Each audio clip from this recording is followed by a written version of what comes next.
তো মুরগি শুধু ওরাই টিকে আছে, সংসারের চিহ্ন হয়ে আর তো কিছু নেই। ওরাও ভাবছে নিশ্চয়ই যে কবে আমরাও খেতে পারবো ঠিক মতো। ওদের খোরাকের জন্যই তো কালকে বাজারে একটা ডিম বেচে এলাম, কিন্তু তাতেও কিচ্ছু হলো না। তুমি আবার কাল চেষ্টা করবে তো? কৈলাসবাবুর কাছে শুনলাম সেদিন ওনার বাগানে লোক দরকার। কাল একটু দেখে এসো যদি কিছু পাও। তাই ভাবছি যদি একটা কাজ হয় তাহলে খুব ভালো হয়, নয়তো হাত তো আমার খালি। এভাবে বসে থাকতে ইচ্ছে করে না। দেহে শক্তি আছে, মনেও সাহস আছে, শুধু দরকার একটা সুযোগ। তুমিই তো বলো, অন্ধকার যতই ঘন হোক আলো আসবেই। আমরা একসাথে আছি, এটাই বড় জোর। তুমি না থাকলে কে জানে কি হতো। এতদিনে হাল ছেড়ে দিতাম মনে হয়। আর তুমি আছো বলে আমি এই সংসারটা টিকিয়ে রাখার স্বপ্ন দেখি। আমরা একে অপরের শক্তি, তাই না? হ্যাঁ, ঠিক বলেছ। চলো আজকে না হয় আমি একটু আগে ভাগে বের হব বাজারে, কেউ না কেউ নিশ্চয়ই সাহায্য করবে। আর আমি দেখছি মুরগিওয়ালাদের জন্য একটু খড় কুড়িয়ে আনি। ওরাও তো আমাদের সংসারের সদস্য। ঠিক বলেছ, দিনটা শুরু হোক এই আশাতেই, কিছু একটা ভালো হোক।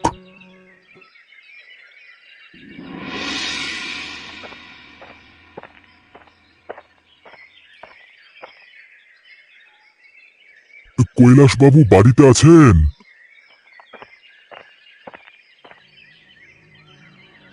কে? এখন আবার কে এলো? মাধব না? হ্যাঁ কৈলাসবাবু, আমি মাধব।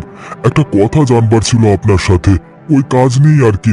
আপনি কি ফাঁকা আছেন এখন? তাহলে বলতে পারি।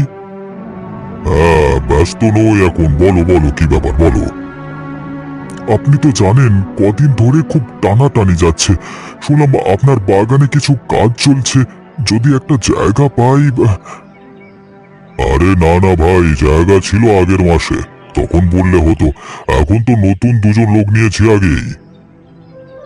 আমি একটু দেরি করে ফেললাম বোধহয়। আগে জানতাম না, মানে যদি জানতে পারতাম তাহলে চলে আসতাম। তা ঠিক, আর তুমি তো জানো আমি কাউকে বসে রাখতে পারি না। টাকাও কম, কাজও কম। একবেলা খাওয়ার জন্য যদি কিছু কাজ দেন, ঘাস কাটা, গরু চড়ানো। ভাই বুঝবার চেষ্টা করো, নিজের সংসারে সামলাতে পারছি না ভালো করে, আর সাহায্য করতে ইচ্ছে তো করে কিন্তু পারি না। ঠিক আছে কৈলাসবাবু, কিছু মনে করবেন না। না না, আমি কষ্ট দিচ্ছি না। তুমি বরং গ্রামের অন্য লোকেদের সঙ্গে কথা বলো, ওনারা হয়তো কিছু করতে পারবে। হ্যাঁ, চেষ্টা করব। যাই বাবু, ভালো থাকবেন। হ্যাঁ, আর যদি কখনো কাজের কথা আসে আমাকে একটিবার মনে করবেন। তুমিও ভালো থেকো, দুঃখ করো না, ভালো সময় একটা আসবেই। হ্যাঁ হ্যাঁ, আসছি আমি।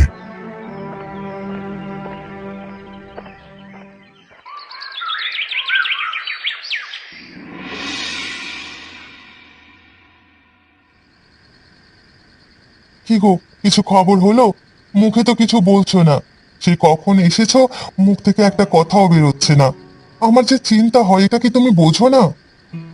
না গো, বুঝি, কিন্তু কোন মুখে বলবো সেটাই তো বুঝতে পারছি না। কেন, তুমি যাওনি ওখানে? হ্যাঁ, গেছিলাম কৈলাসবাবুর বাড়িতে। বলল কাজ নেই, আগেই লোক নিয়ে ফেলেছে। তারপর আর কোনো কাজ নেই? বাগানের কাজ ছাড়া? উনি তো গ্রামের মস্ত বড় লোক, এত মাংসের ব্যবসা আছে, কিন্তু একটা কাজ নেই তোমার জন্য? খুব চেষ্টা করলাম বুঝিয়ে বলবার, একবেলা খাটতেও রাজি ছিলাম, কিন্তু সেও পারলো না। বলল ওনার নিজেরই টানাটানি। আমি বুঝতেই পেরেছিলাম এটা হবে।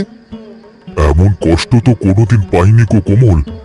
দুবেলা মুখে দিতে পারছি না কিছু, আর লোকজন মুখ ফিরিয়ে নিচ্ছে। তাই তো একটা জিনিস ভাবছিলাম, বলবো তোমাকে, কিন্তু রাগ করবে না তো? বলো, এখন তো আর হারানোর কিছু নেই। আমাদের যে মুরগিগুলো আছে, ওগুলো যদি বিক্রি করে দিই? মুরগি? হ্যাঁ, মানুষের মধ্যে মাংসের খুব চাহিদা। যদি একবারে সব বিক্রি করি, তাহলে তো দুটো দিন অন্তত চলবে। ওদের তো ছোটবেলা থেকে পুষছি, ভাবতেই কষ্ট হচ্ছে গো। আমি জানি, আমারও ভাবতে কষ্ট হচ্ছে, কিন্তু তুমি বলো, খালি পেটে দিন পার করব কিভাবে? একটু সাহস করে কিছু যে করব। ঠিক বলেছ, এটাই হয়তো শেষ উপায়। কাল সকালে বাজারে যাবে, আমি রান্না করে রাখবো, মানুষ ঠিকই কিনবে। মাংস কেটে তো সবাই বিক্রি করে, আমরা না হয় রান্না করে নিয়ে যাব, লোকে বেশি পছন্দ করবে। একদম ঘরোয়া রান্না। আচ্ছা কালকে যাই, দেখি কেমন দাম ওঠে। যদি একটু শুরু করতে পারি তাহলে হয়তো কিছু হবে। হবে গো, আমরা দুজন একসাথে আছি, কিছু না কিছু ঠিকই হবে।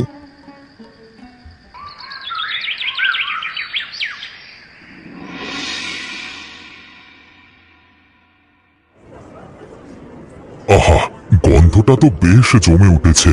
যদি আজকে সব বিক্রি হয় তাহলে ঘরে অনেক কিছু নিয়ে যেতে পারবো। কোমল রান্নাটা দারুণ করেছে। শোনো না, আজ বাড়িতে আর রান্না করতে ইচ্ছে করছে না।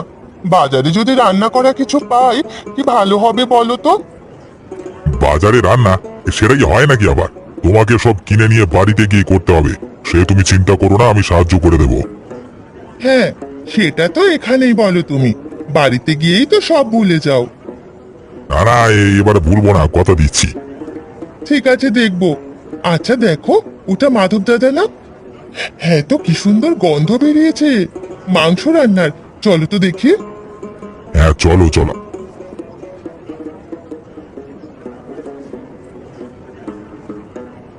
আরে এ মাধবদা, কি সুন্দর মাংসের গন্ধ বেরিয়েছে। তোমার এই রান্নার গন্ধই তো এদিকে এলাম।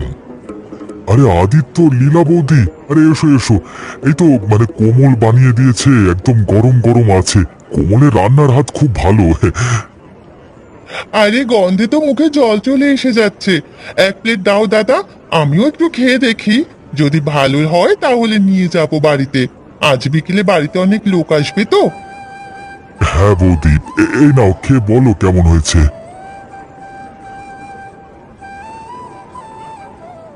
দারুণ তো, আমাকে সব দিয়ে দাও। অনেক লোক আসবে, সবগুলোই লাগবে। সব কটা মানে সব কটাই? হ্যাঁ, আজকে আমাদের ঘরে ছোটখাটো নিমন্ত্রণ আছে। বৌদির রান্নার নাম শুনেছি, আজকে প্রমাণ হয়ে গেল। হ্যাঁ হ্যাঁ, সত্যি কোমল বৌদির হাতে জাদু আছে। সেটা ঠিক, এই গরিবের রান্না ভালোই হয়। কত হয়েছে বলো, এখনই দিচ্ছি। এখানে 1.5 কেজির মতো আছে, ওই 600 টাকা দাও। খুব উপকার করলে তোমরা। উপকার না দাদা, স্বাদ পেয়ে গেলাম, এই তো বড় কথা। হ্যাঁ, আজকে যদি কোমল জানে কি যে খুশি হবে।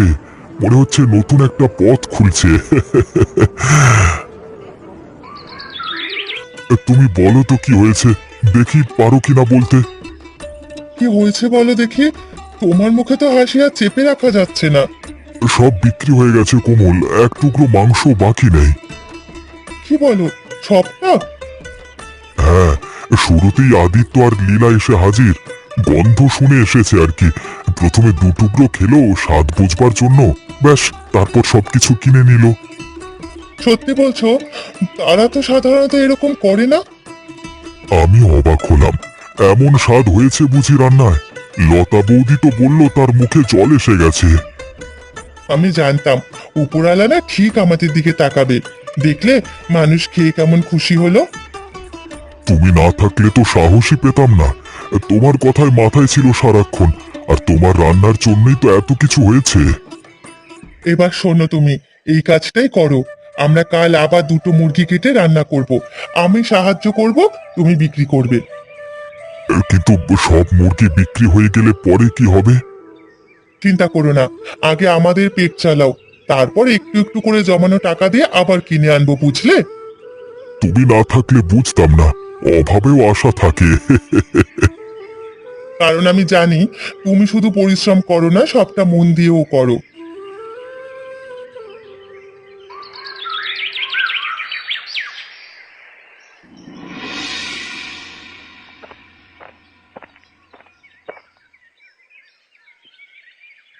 কি গো মাধব কাকা, তুমি আবার মুরগির দিকে তাকিয়ে আছো?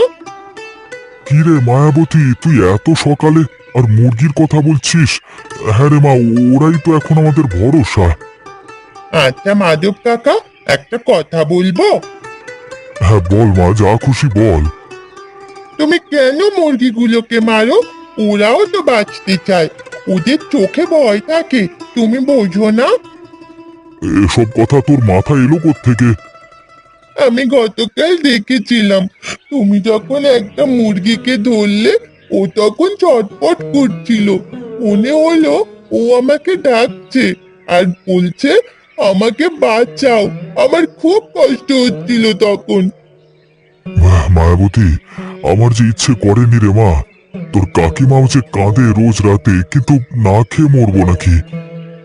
আমি জানি কাকা, তোমাদের অভাব আছে, কিন্তু মাধব কাকা, আমরা যদি গাছ থেকে ফল খাই, পশুর দুধ খাই, তাহলে তো কাউকে মারতে হয় না। তোরা কত সহজে বলিস, কিন্তু বাজারে গাছ ফল কিনতেও তো পয়সা লাগে। তাহলে আর একটা পথ খুঁজে নাও না কাকা, তুমি তো অনেক কিছু পারো, বাঁশের কাজ, কাঠ কাটা, তাও তো চেষ্টা করা যায়। বলা খুব সহজ রে মা, কিন্তু কাজগুলো করা ততটাই কঠিন। তুই এখন ছোট, তাই বাস্তবতা বুঝবি না। বড় হলে অনেক এমন কাজ করতে হয় যেটা আমরা করতে চাই না, বুঝলি? দেখবে, যদি মন থেকে চাও, এই কাজ তোমাদের করতে হবে না।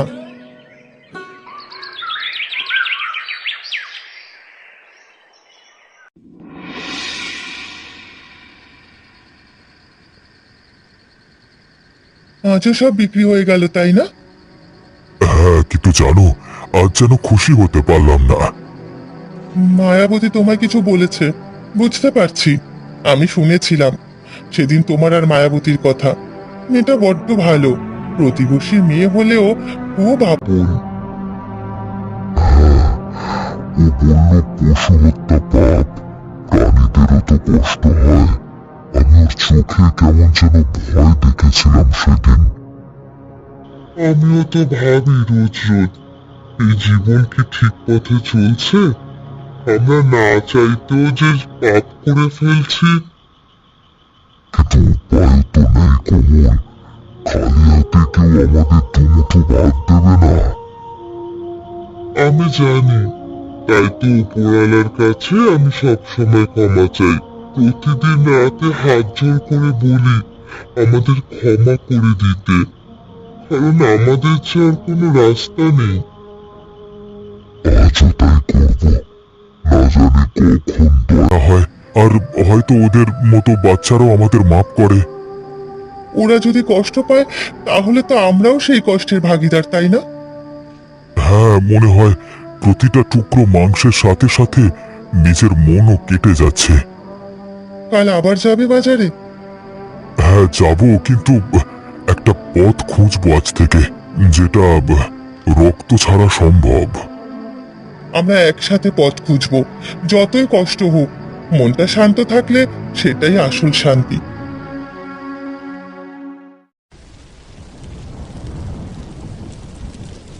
এ কি ঝড় শুরু হলো গো! আমাদের তো সব তছনছ করে দেবে। এ উপরালা, আমাদের রক্ষা করো, রক্ষা করো আমাদের। কোমল, ভীষণ বাজে রকমের দুর্যোগ শুরু হয়েছে। এই ঝড় যে আমাদের তছনছ করে দেবে। ওখানকার ছাউনিটা ধরে রাখো, উড়ে যাচ্ছে। আমি চেষ্টা করছি গো, কিন্তু বাতাস যে খুব জোরে। একে মুরগির ঘরের ছাউনি যে উড়ে গেল। সব ভেসে গেল গো। এই ঘরটাই যদি না থাকে তাহলে কোথায় থাকবো? উপরওয়ালা কি আমাদের কথা শুনবেন না? আমরা যে কত পাপ করেছি, ওই মুরগিগুলোকে নিজেদের লোভের কারণে কেটে বিক্রি করেছি, তাও রান্না করে। মানুষের মনে লোভ জাগিয়েছি মাংসের, এটারই শাস্তি দিচ্ছে গো। মুরগিগুলো পালিয়ে গেল গো। ঝড়ে যে সব ভেঙে পড়ছে। যে কয়টা আমাদের ছিল শেষে ওগুলো নেই। কিভাবে চলবে আমাদের? এই ঝড়ে কত ক্ষয়ক্ষতি হলো। সব পাপের শাস্তি, সব। কেঁদো না কোমল, কেঁদো না। হয়তো ওপরওয়ালা চায় আমরা এই পাপ কাজ থেকে দূর হয়ে যাই। সেই কারণেই আমাদের থেকে সব নিয়ে নিল, যেন আমরা নতুন করে কিছু শুরু করতে পারি। ঠিক বলেছ। আমরা আর নিরাপরাধ পশুদের রক্ত ঝরাবো না, আমরা অন্য কিছু করব। হ্যাঁ কোমল, আমরা অন্য পথে চলবো।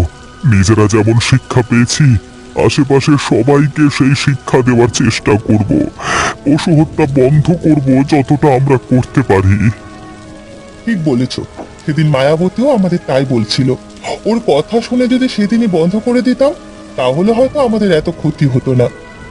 ঠিক বলেছ, তবে আর নয়, এবার থেকে বদল হবে।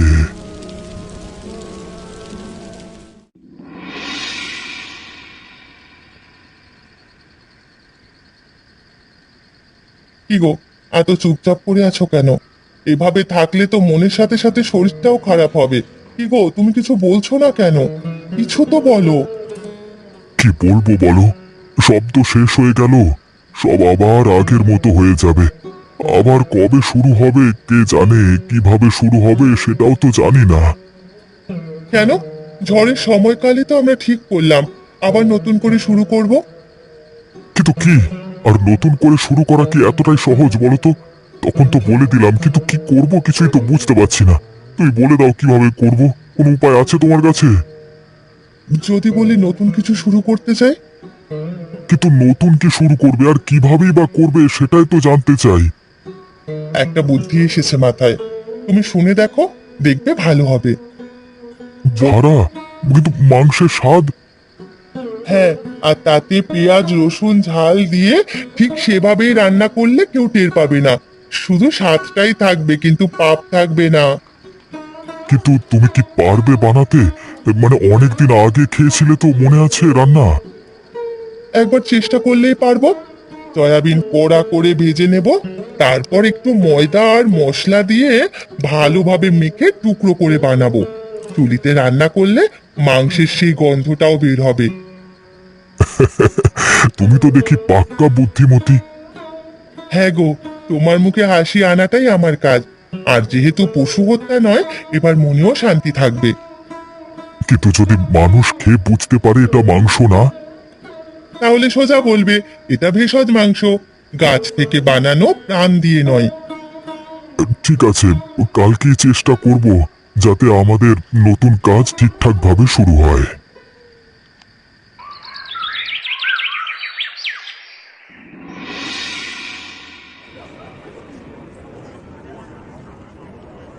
জানি না আজকে আবার কেউ আসবে কিনা। এই কয়েকদিন তো খুব ভালো মতোই বিক্রি হয়েছিল। দেখি ওপরলাই ভরসা।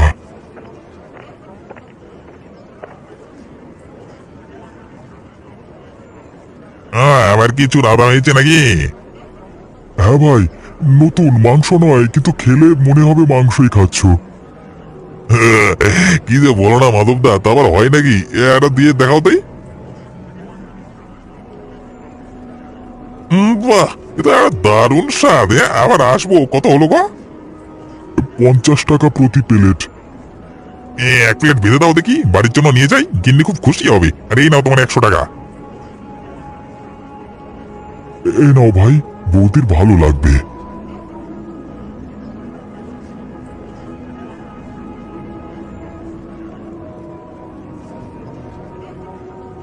আবার সেই গন্ধ। আজকে কি রান্না করেছো ওদি?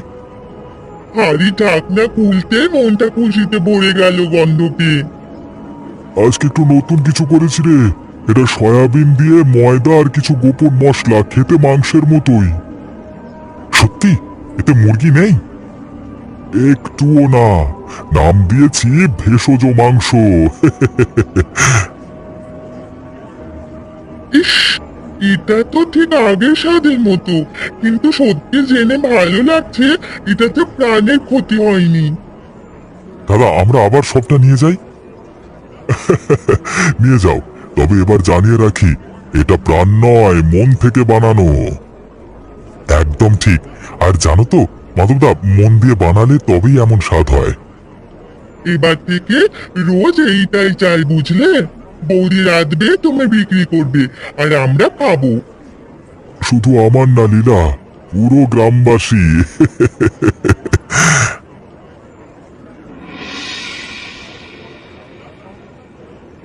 এই যে আদিত্য দাদা, মাধবের দোকান কোন দিকে গো?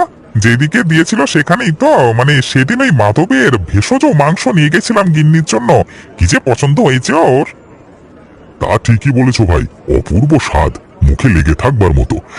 ওই যে দেখো ওই দিকটায় বসেছে। আমিও বাজার সেরে যাব, কয়েক প্লেট বাড়ি নিয়ে ফিরবো। গরম গরম ভাতের সাথে খেতে দারুণ লাগে। আর সাথে একটু ঘি ছড়িয়ে দিলে কোনো কথাই নেই। একদম ঠিক বলেছো। আচ্ছা করো তুমি বাজার, আমি কিনে নি ততক্ষণে। হ্যাঁ হ্যাঁ হ্যাঁ, যাও যাও। কি গো কাকি, দেখো না, আজ তো গতকালের চেয়েও বেশি লোক। হ্যাঁ রে মা, আজ রান্না আরো তাড়াতাড়ি শেষ করতে হবে, না হলে সবাই অভিমান করে যাবে। যদিও এক হাঁড়ি তৈরি আছে, কিন্তু যে হারে লোক বাড়ছে খুব তাড়াতাড়ি শেষ হয়ে যাবে। তার মধ্যে রান্না শেষ করতে হবে, আর এতগুলো তরকারি বাড়ি থেকে রান্না করে নিয়ে আসা খুব অসুবিধের। দেখেছো কাকা, উপরওয়ালা ঠিক তোমাদের নতুন পথ দেখালো। হ্যাঁ রে মায়ামা, উপরওয়ালার কৃপায় তো নতুন পথ পেয়েছি। কাকা, তুমি তোমার প্রতিজ্ঞা রেখেছো, এখন মনেও কষ্ট নেই, আবার রান্নাও জমজমাট। তোদের মুখে হাসি দেখলেই মন ভরে যায় মা। মাধবদা, দাও দেখি আমাকে 2 প্লেট নিয়ে যাই। বাজারে তো জমজমাট কাণ্ড, কেউ আর আসল মাংস কিনতে চাইছে না, সবাই তোমার কাছেই আসছে। কারণ মানুষ বুঝতে পেরেছে পশুকে হত্যা করে শুধু স্বাদ পাওয়া যায়, মানে আরো অনেক উপায় আছে। একদম ঠিক, এই নাও ভাই।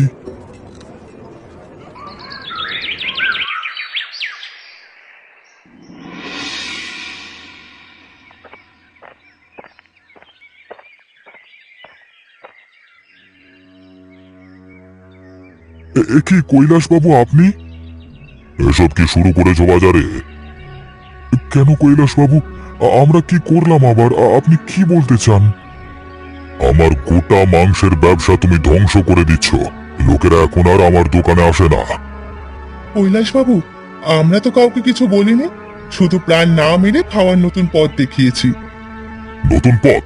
এসব ভণ্ডামি, মাংসের বিকল্প হয় না, বুঝেছো?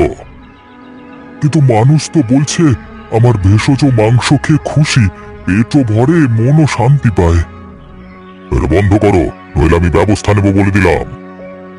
ব্যবস্থা নিতে হলে নিন, কিন্তু আমি এটা বন্ধ করব না, কারণ আমি এখন অন্যের প্রাণ নিয়ে নয়, নিজের শ্রম দিয়ে চালাচ্ছি সংসার।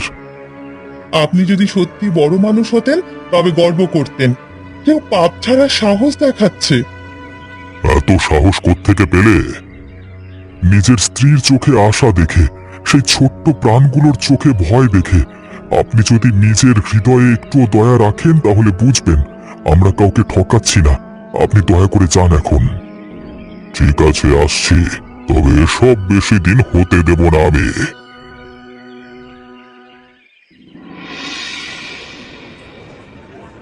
শোনো সবাই, দয়া করে একটু শোনো। আমরা অনেক দিন ধরেই একটা পাপ করে এসেছি, নিজের পেট ভরাতে গিয়ে অন্য প্রাণ কেড়ে নিয়েছি। কিন্তু আমরা এখন দেখিয়ে দিয়েছি প্রাণ মারার দরকার নেই, গাছগাছরা অনেক কিছু দিতে পারে যদি মন থেকে চাই। আমাদের এই ভেষজ মাংস তার প্রমাণ। কারো রক্ত নেই এতে, কিন্তু স্বাদ ঠিক আগের মতো।